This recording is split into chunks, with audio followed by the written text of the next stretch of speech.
Mais en quoi ces deux faits vont être quelque chose qui va illuminer même l'après-messianisme, et je dirais même le monde futur. Donc vous voyez que c'est pour ça qu'on va rentrer dans cette première lumière de Bereshit, puisqu'on a parlé aussi de Bereshit. Mais déjà, si on regarde dans ce monde-ci, pour l'instant, évidemment, il va y avoir des choses qu'on ne peut pas découvrir. Si on regarde dans ce monde-ci, quand vous voyez la lumière, vous voyez qu'elle a besoin d'une mèche et qu'elle a besoin d'huile. Alors, il y a beaucoup de conférences, d'explications là-dessus. On va dire que la mèche, c'est le corps. Et l'huile, ce sont les actions. C'est-à-dire que mon corps et les actions que je fais, ce n'est pas simplement le corps, mais aussi l'agir, la façon dont j'agis, va pouvoir exprimer la lumière que je porte en moi. Aujourd'hui, vous ne pouvez pas voir mon âme. Vous voyez que mon corps. Mais vous pouvez voir aussi que je parle avec vous. Donc, j'émets une parole. Donc, je mets une action. Vous pouvez aussi, si vous me connaissez, voir mes comportements. Et si j'ai des comportements un peu tordus, vous dites, bon, celui-là, bon, il a des belles paroles, mais regardez comment il vit. Donc, je ne peux pas exprimer ma lumière, sinon par mon attitude, mon positionnement, et en même temps, mon corps et mes actions. D'où la nécessité pour celui qui va être initié à la lumière de travailler et sur son corps et sur ses actions. Respecter son corps, ne pas le souiller, d'où les règles de sainteté qu'on a vis-à-vis du corps, et toutes les règles de moussard, de morale et de mitzvot aussi qu'on a vis-à-vis des actions, du comportement. Aimer son prochain comme soi-même, etc. Donc on a beaucoup de choses là-dessus. Vous avez un très bon livre pour ceux qui s'intéressent à la métaphysique, qui s'appelle Le Palmier de Démorin, qui reprend les émanations divines, c'est-à-dire les séphirotes. C'est un kabbaliste qui est très connu, hein, Cordovero, qui a écrit Le Jardin des Grenades, qui a écrit un autre livre qui parle aussi de la Kabbale, mais qui nous explique que chaque séphira représente un attribut divin ou un agir divin. Parce qu'on sait qu'on ne peut pas voir Dieu lui-même, mais on voit les manifestations divines dans ce monde. Et on a donc à travers les séphirotes les expressions des attributs divins. Et il nous dit, de la même façon que Dieu est longamine, soyons longamines. De la même façon que Dieu est amour, soyons amour. De la même façon que Dieu est justice, soyons justes. Donc il nous fait une proposition, comme on est créé à l'image du divin, d'essayer d'être en représentativité au niveau de notre comportement et de notre agir. Parce que si je n'ai pas de discipline, ben tout ça, c'est du vent, quoi. Ça sert à rien, quoi. Donc, vous voyez, donc ça, c'est déjà une façon de voir la fête au niveau relationnel de ce que j'ai avec moi-même. Maintenant, j'ai aussi réfléchi à quelque chose d'autre. Là, c'est tout récent, d'ailleurs. On parle d'une lumière cachée. Alors, je sais que vous aimez bien la métaphysique, la Kabbale, etc. Donc, on va parler un petit peu de ça.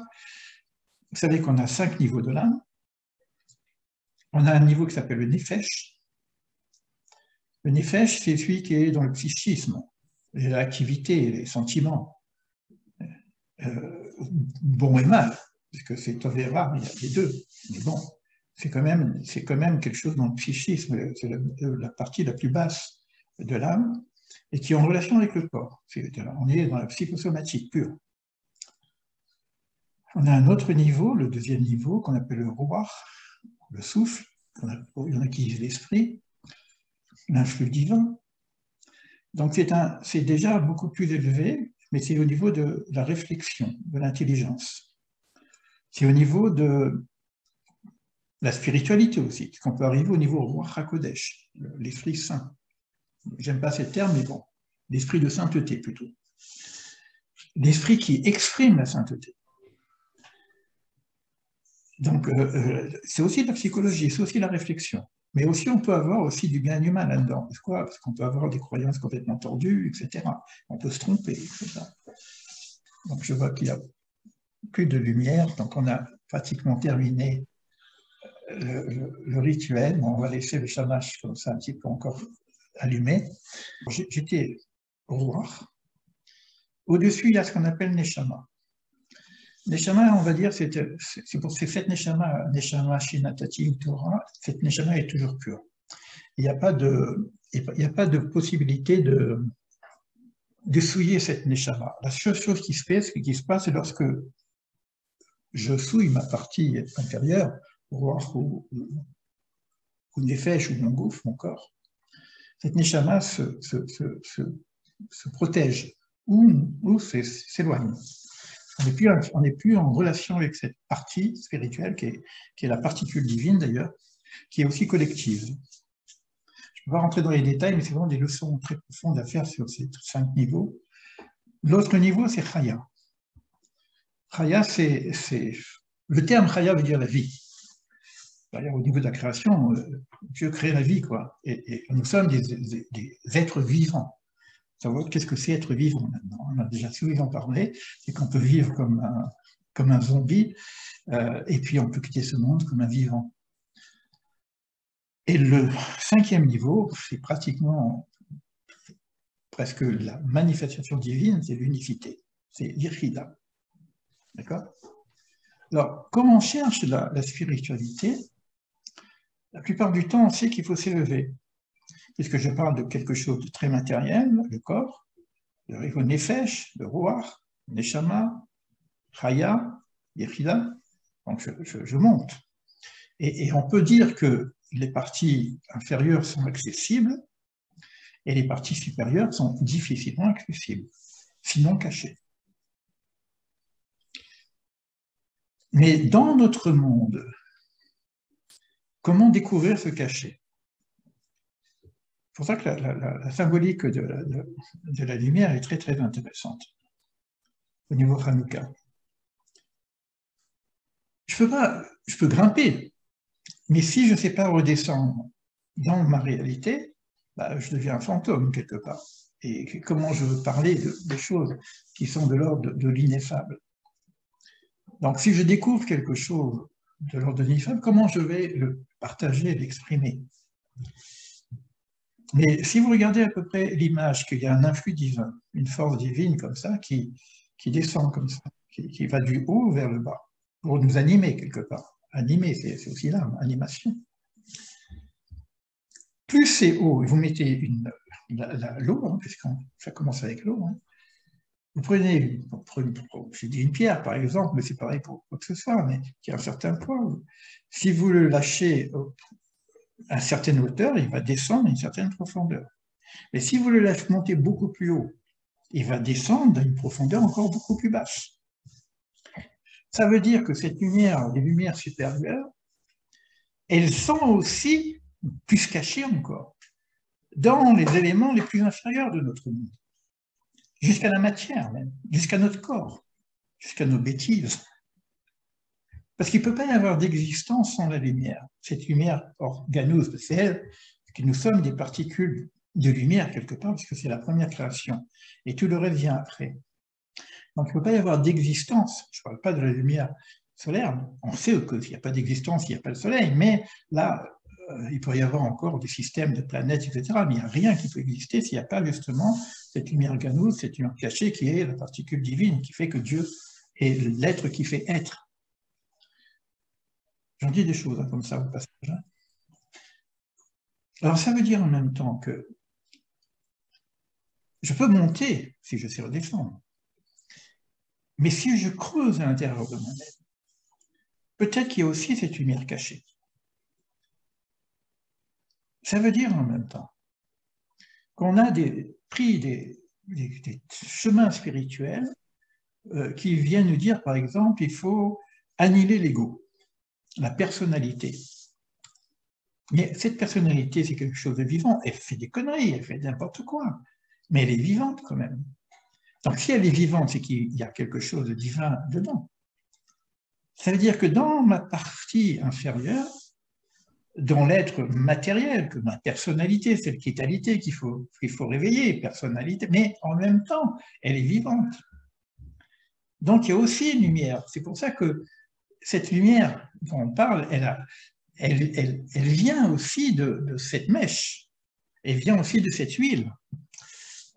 Donc à l'intérieur de moi-même, je peux aussi avoir une lumière cachée, même dans ce qui semblerait obscur. C'est la lumière dans l'obscurité. Et j'ai trouvé ça intéressant parce que ça nous réconcilie avec notre personnalité, avec notre ego, avec notre mental, parce qu'on a le mental et le mental supérieur. J'ai besoin du mental. Si je vous parle, je parle aussi avec mon mental. Même si de temps en temps, il y a des paroles comme ça qui viennent de façon plus spontanée, mais c'est un système. Donc, dans ce mental, il y a quelque chose quand même qui est de l'ordre du divin. On en reparlera avec la Grèce aussi, au niveau de la science. J'ai trouvé ça intéressant. Après, je me suis posé la question, je sais pas, c'est pour plonger, mais quand j'ai compris, le roi, il est déjà présent, le roi d'esprit, je réfléchis, je pense, j'ai une démarche spirituelle, je suis en quête, etc. La Neshama, bon, on peut dire que c'est elle qui fait vivre, qui donne du souffle, etc. Après, j'essaie de monter un peu au-dessus, donc on a parlé de Chaya, la vie. Alors, cette vie-là, qui est très, très, très élevée, hein, parce que c'est le principe divin, supérieur. Mais quand je descends en bas et que je regarde les cellules, je regarde un corps, dans son inconscience, regardez cette alchimie, cette intelligence incroyable qu'on appelle la vie. Regardez les cellules. Normalement, on ne devrait pas être malade. On devrait avoir une auto-guérison naturelle. Presque on ne pourrait ne pas manger, on peut venir vivre de train. Mais on a une intelligence, une cellule, c'est un monde. J'ai dit, le Chaya là-bas, il est vraiment bas dans nos simples cellules. Toute l'organisation, etc. Le cosmos aussi, mais l'infiniment petit comme l'infiniment grand. Donc dans la matière, on a une intelligence extraordinaire, divine, Chaya. Donc on peut le trouver en regardant la science. Et c'est là que j'ai parlé de la différence avec la science grecque. Quand vous faites la médecine, quelqu'un qui fait la médecine, il comprend l'organisation. Comment est-ce possible qu'il ne pense pas à Dieu? Quand on regarde le cosmos, l'organisation du cosmos, comment c'est possible de dire que c'est pas venu par hasard? Et la différence qu'il y a, c'est que la science a voulu se couper de la transcendance. On va trouver des solutions, le hasard, le machin. On ne sait pas comment dire, mais on ne peut pas dire Dieu. À la différence qu'il y a lorsqu'on voit la magnificence du monde, Israël ajoute la sainteté, ajoute la moralité, ajoute la transcendance divine. Et c'est là que si j'associe la science et le spirituel, à ce moment-là, j'arrive à l'unité. Et c'est là que je me suis posé la question, mais Yechida, ben Yechida, c'est ça. Yechida, c'est le un. Et c'est sortir des divisions, c'est retrouver l'unité à l'intérieur de nous-mêmes. On est divisé, notre personnalité est divisée, tout est divisé. Je divise la matière et le spirituel. Mais là, justement, on a compris qu'on pourrait ne pas diviser. C'est extraordinaire, cette histoire d'unité. Donc, je fais un avec moi-même et je fais un avec le tout. Et là, j'arrive donc dans cette réflexion de la profondeur, de la simplicité, de qu'est-ce que... Je vois bien que je suis divisé, donc je peux travailler sur mon attitude, mes comportements. Et à ce moment-là, je suis en relation avec quelque chose d'extrêmement élevé qui est justement le tout, qui est vraiment l'unicité de toute chose. Et ça, pour moi, c'est avec Hanouka qu'on arrive à développer ce genre d'idée. Je voudrais revenir sur quelque chose aussi. Il y a beaucoup de choses, hein, mais ça, c'est son filet. On verra. Un livre qui est magnifique, bon, il est plus édité, c'est Que la lumière soit, c'est du Maharal de Prague. Manitou disait qu'il faut étudier le Maharal de Prague. Il faut comprendre l'histoire, parce que c'est l'historiosophie. Et le Maharal de Prague va commencer à reprendre ces quatre empires et va donner les valeurs qui sont autour de ces empires et qui fait antagonisme justement avec le message d'Israël, qui fait il y a une opposition, c'est pour ça que ces empires veulent détruire Israël, il y a une opposition fondamentale au niveau des valeurs de ces empires et la valeur qu'apporte Israël avec justement cette transcendance.